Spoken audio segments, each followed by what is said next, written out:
నమస్తే తెలంగాణ. ఈరోజు మనం తెలుసుకోవాలి కాస్ట్ సెన్సస్. కాస్ట్ సెన్సస్ ఎందుకు అవసరం మనకి? బస్ దాన్ని తెలుసుకునే ముందు కాస్ట్ సెన్సస్ ఏంది? Cost census is nothing but to know about the various sections of Indian society like SC, ST, BC, general category, others.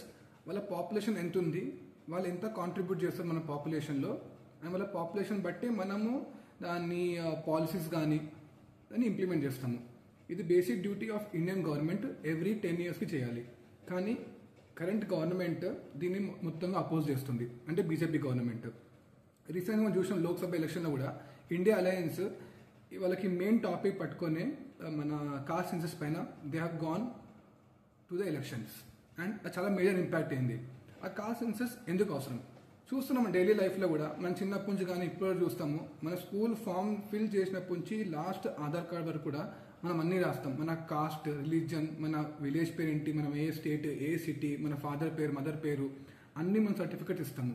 And more over to that మనం government schemes కానీ and government employees కానీ రాసినప్పుడు వాళ్ళ caste based పైన వాళ్ళకి they have reservation, వాళ్ళకి quota system ఉంటుంది. దీన్ని పెట్టుకొని మనం we're requesting for caste census on a very serious note. Caste census ఒకటి ఏంటంటే మనకి మెయిన్ డెమోగ్రఫిక్గా తెలుస్తుంది మనకి ఏ రీజన్లో ఎన్ని మంది ఉన్నారు అండ్ వాళ్ళకి ఎట్లా హెల్ప్ చేయాలి to the micro level, not just macro level, పైన కాదు, కింది వరకే తెలుస్తుంది మనకి. లాస్ట్ పైన జమ్మూ టు కన్యాకుమారి వరకు ఎవ్రీ వన్ విల్ నో కి ఏంది ఇది, మనం ముందుకు ఎట్లా పోవాలి, ఏం స్టెప్ చేయాలి, ఏం ఇంప్రూవ్మెంట్ చేయాలి, తాకి సోషల్లీ వాళ్ళు కొంచెము స్టేబుల్గా ఉంటారు అండ్ వాళ్ళ లైఫ్ స్టైల్ బెటర్ అవుతుంది ఈ కరెంట్ సినారియోలో. ఇంకోటి ఏంటంటే లాస్ట్ సెన్సస్ అయింది 2011లో. అప్పుడు కాంగ్రెస్ గవర్నమెంట్ ఉండాలి, కానీ అది పబ్లిక్ ఫోరం పైన రాలేదు. అది కరెంట్ గవర్నమెంట్ కూడా దాన్ని రిలీజ్ చేస్తలేదు అడిగినా కూడా. కానీ ఏంటంటే ఈ కాస్ట్ సెన్సస్ ఫస్ట్ అయింది ప్రీ ఇండిపెండెన్స్ 1931లో, దాని తర్వాత పోస్ట్ ఇండిపెండెన్స్ అయింది 1951, కానీ దాని అంత స్కేల్లో చేయలేదు. దాని తర్వాత అంత స్కేల్ అయింది 2011లో. కానీ ఇక్కడ చూడాల్సిందంటే 1931 డేటానే ఇప్పటి వరకు నడుస్తుంది. అంటే ఆల్మోస్ట్ 90+ ఇయర్స్ నుంచి మనకి 1931 డేటా పైన ఇన్ని ఇయర్స్ ఏ గవర్నమెంట్ అయినా మనకి దానిపైన మనకి వెల్ఫేర్ పాలసీస్ కానీ, వెల్ఫేర్ స్కీమ్స్ కానీ, పాలసీ మేకింగ్స్ కానీ ఇస్తుంది మొత్తం మన ఇండియన్ సొసైటీకి.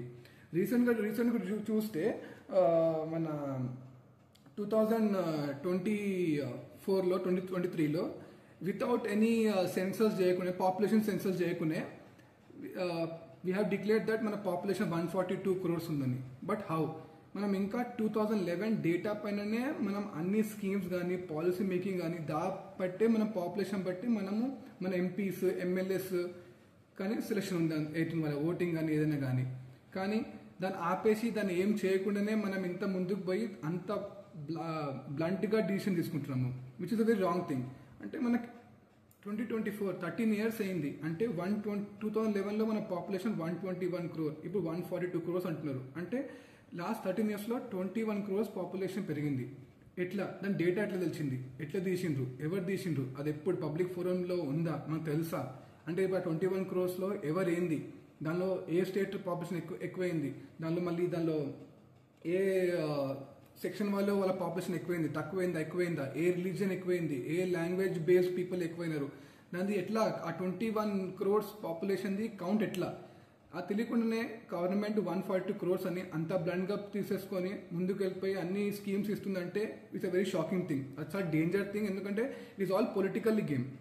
ఇంకోటి ఏంటంటే దీనిలో మెయిన్ డిసడ్వాంటేజ్ వచ్చేసి మన పబ్లిక్కే, ఎందుకంటే there is a thing called social equality. కానీ ఇట్లాంటి డేటా కరెక్ట్ లేనప్పుడు, కరెక్ట్ ఫోరం పని లేనప్పుడు మనకి ఏమవుతుందంటే సోషల్ ఇన్ఈక్వాలిటీ ఆఫ్ ఈక్విటీ అవుతుంది. ఎగ్జాంపుల్ ఎట్లా అంటే, సపోజ్ ఒక గవర్నమెంట్ స్కీమ్ ఉంది, రెండింట్లు ఉన్నాయి, ఆ రెండింట్లో ఒక ఇల్లు 4 మంది ఉన్నారు, ఇంకో వాళ్ళు 2 ఉన్నారు. ఫ్రీ రైస్ అంటే ఈ ఇంట్లో 4 ఉన్నారు కాబట్టి 4 రైస్, డేటా లేకపోయినా కూడా ఈ ఇంట్లో 2 members ఉన్న ఇంట్లో కూడా 4 kg రైస్. అంటే ఎట్లా జస్టిఫైడ్? దీన్ని అంటారు social equality of inequality of equity అని. దీని మైండ్లో పెట్టుకునే కాస్ట్ సెన్సస్ విత్ పాపులేషన్ మనకు చాలా ఇంపార్టెంట్. ఎందుకంటే మనకు తెలుస్తుంది మన డెమోగ్రఫికల్లీ మన SC, ST, BC, other sections and general category ఎంత ఉన్నారో దాన్ని బట్టి మనం ప్రాంప్ట్గా డిసిషన్ మేకింగ్ అనేది తీసుకొని మనం ముందుకు పోవచ్చు అండ్ సపోర్ట్ చేయొచ్చు సొసైటీలో ఈ సోషల్ ఈక్వాలిటీ తెయొచ్చు. ఇంకోటి 1931 నుంచి 2011 వరకు అయినది కూడా సెన్సస్ ఓన్లీ 2 కమ్యూనిటీస్కే, ఇది ఎస్సీ ఎస్టీ కమ్యూనిటీ పైన తీసుకున్నారు, ఓబీసీకి తీసుకోలేదు. ఓబీసీలో అప్పుడున్న మండల్ కమిషన్ పైన తీసుకొని వాళ్ళు అప్పుడు దాన్ని ప్రొలాంగ్ చేసిండ్రు. కానీ మెయిన్ సెన్సస్ ఏంది, కాస్ట్ సెన్సస్ ఓన్లీ 2 కమ్యూనిటీస్కే. బట్ ఇప్పుడు అడుగుతున్నది ఏంటంటే మన కరెంట్ ఉన్న opposition party in Telangana BRS party and ఇప్పుడు ఉన్న అపోజిషన్ పార్టీ ఇండియా అలయన్స్ అడిగేది ఏంటంటే ఓబీసీ కేటగిరీని కూడా మనం కాస్ట్ సెన్సస్ తీసుకురావాలి. ఎందుకంటే పెద్ద పొలిటికల్ ఓటింగ్ సిస్టమ్ అన్నట్టు. ఇంకా almost 52% of Indian population comes under OBC, వేరే స్టేట్స్ని బీసీ అంటారు. అంత పాపులేషన్ ఉన్నప్పుడు పీపుల్ షుడ్ నో కి వాళ్ళు ఏ కేటగిరీలో వస్తారు. ఎందుకంటే రీసెంట్గా 2019లో central government they have bought a new reservation category called EWS, economically weaker section. 10% ఇచ్చింది వాళ్ళకి, ఏది కోటా, గవర్నమెంట్ ఎగ్జామ్స్లో, పాలసీ మేకింగ్లో, వెల్ఫేర్ స్కీమ్స్లో. కానీ ఎట్లా ఇచ్చింది అది అంటే ఆ ఈడబ్ల్యూఎస్లో ఎస్సీ ఎస్టీ కేటగిరీస్ రారు, బీసీ వాళ్ళే ఎట్లా వస్తారు. కానీ దాని డేటా కూడా పబ్లిక్ ఫోరంలో లేదు. అంటే ఎట్లా అంటే పబ్లిక్ ఎట్లా నమ్మాలి అంటే government on what terms are making these welfare schemes, policy makings కానీ decision making on what terms ఎట్లా చేస్తున్నారు, ఇది ఒక డేటా లేకుండా. అంత 21 crores పెరిగిపోయినా కూడా లాస్ట్ 13 yearsలో ఈడబ్ల్యూఎస్ 10% ఇచ్చి అంటే what data they are giving us these benefits to those people. అది మనకు చాలా డేంజర్ అండ్ వెరీ ఇన్వాలిడ్ అది. ఎందుకంటే ఒక పొలిటికల్ గేమ్ ఆడాలని దీన్ని ముందు తీసుకుపోయి జస్ట్ ఓట్స్కి తీసుకుంటే మనకు డేంజర్. ఎందుకంటే దెర్ ఇస్ నో మనకి ఏం అక్కడ అథారిటీ లేదు అక్కడ కి ఇట్లా 21 crores ఏమైంది ఆ క్వశ్చన్నే మనకి మెయిన్ క్వశ్చన్ మనకి. ఇంకోటి ఏంటంటే మన ఇండియన్ కాన్స్టిట్యూషన్లో కూడా ఆర్టికల్ 340, ఆర్టికల్ 341, ఆర్టికల్ 342 ఉంది.